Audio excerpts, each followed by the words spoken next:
آپ کو بتائیں کہ آج زلزلے نے پاکستان کے کئی علاقوں کو ہلا کر رکھ دیا۔ اسلام آباد اور خیبر پختونخوا سمیت پاکستان کے کئی علاقوں میں زلزلے کے شدید جھٹکے محسوس کیے گئے ہیں۔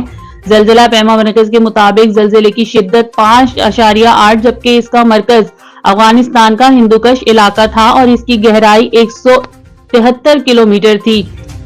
اسلام آباد، پشاور، دیر، چترال، شمالی وزیرستان، پارا چنار، مالاکنڈ، کوہاٹ، سوات، مہمند، شب قدر اور لکی مروت اور ان علاقوں کے گرد و نواح میں زلزلے کے شدید جھٹکے محسوس کیے گئے ہیں۔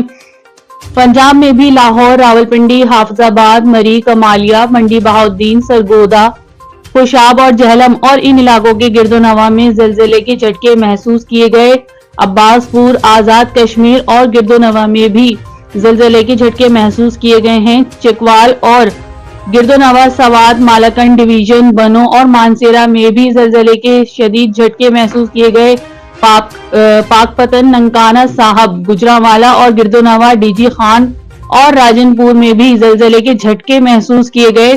زلزلے نے پاکستان کے ساتھ ساتھ پڑوسی ملک بھارت اور افغانستان کو بھی ہلا کر رکھ دیا ہے۔